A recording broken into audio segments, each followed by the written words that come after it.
Hi all.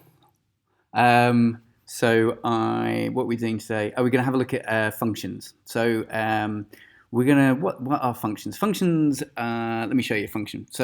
If we have some code, here's Harvard. He's our turtle, um, and we are going to want to create a little mini or a sub program that's going to have a load of commands in it.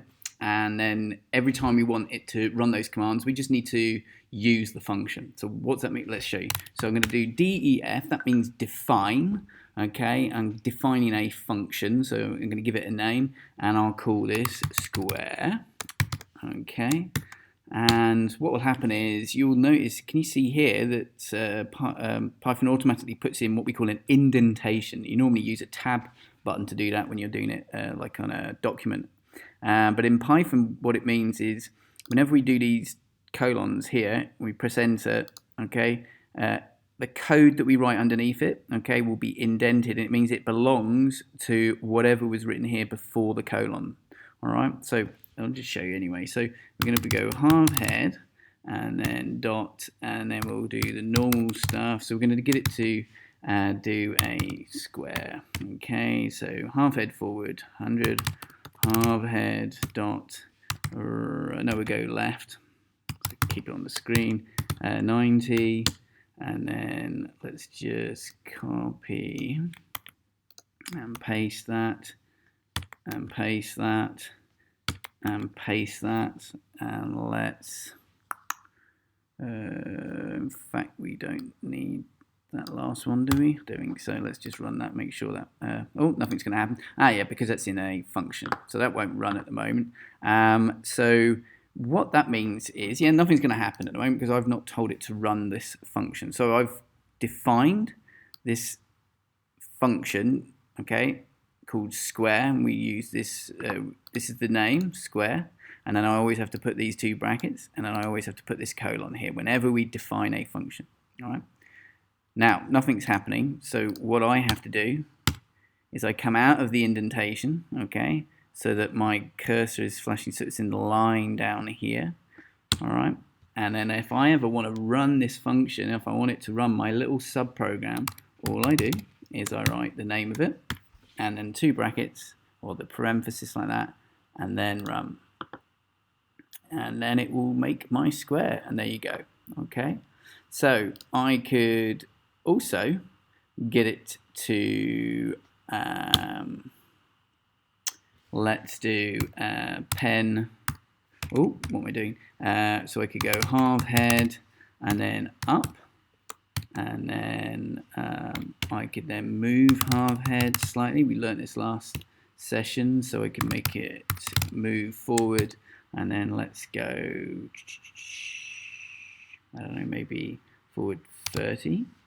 All right, and then we'll get it to make another square. So because I've made this function and I called it square, whenever I call it, that means whenever I write this here, we use the term call the function, it will run all of this code here every time. All right, so let's just run that. Let's see what happens.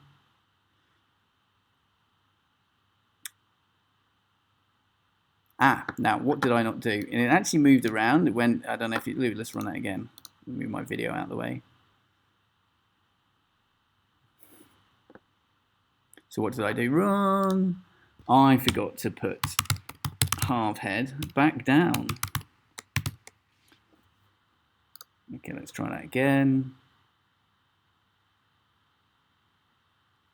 And there we go. We can then make functions like this here to do stuff. And we could do that, we can do that in many situations.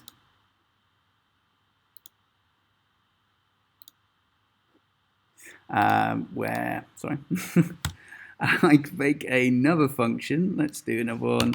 And I could have def and then a circle like this.